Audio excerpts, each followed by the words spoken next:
played SFA last week. It didn't quite turn out the way you wanted, but just talk about the game a little bit. Well, we knew going into the game we were going to have to play extremely well. Brandon does a great job with his team, and knew that they would be prepared for us. It was their turn to make adjustments after we beat them the first time, and felt like they were more aggressive than we were. Thought we got off to a great start. Our kids were ready to play. Started off 6-0 and were really attacking.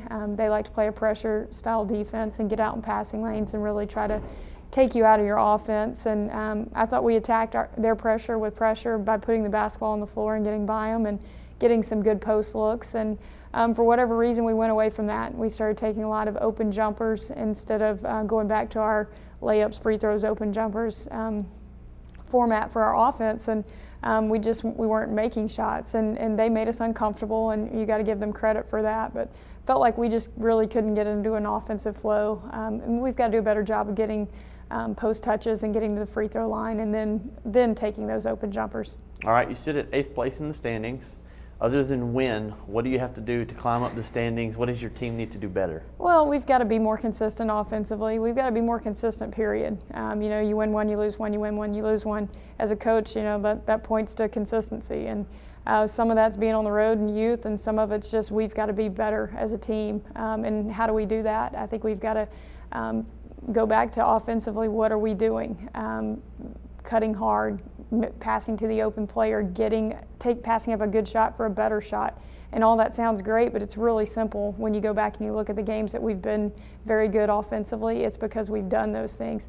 SFA Saturday, we turned the ball over 13 times in the first half, and that's very uncharacteristic of this team. We averaged 12.8, I think, for a whole game in conference. And we didn't value the basketball the way we needed to in order to give ourselves extra offensive possessions, and we've got to do that, especially on the road. And it'll be big for us on Thursday night, and I think that's our biggest focus is preparing for Southeastern on Thursday night. They're a very good team and have two interior players that can really score the basketball, and they're going to pound it inside, get to the free throw line, and we've got to defend without fouling and be able to rebound the basketball. All right, you have Southeastern this weekend in New Orleans.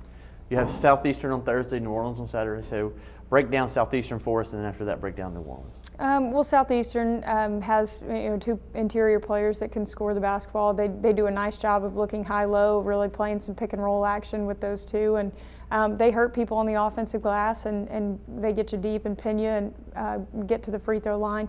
Guards do a very good job of pushing in transition. They want to play fast and get into an up-tempo game. And we've got to control tempo. We've got to dictate things from our end of the floor of not going down and rushing quick shots, turning the basketball over and playing right into their hands.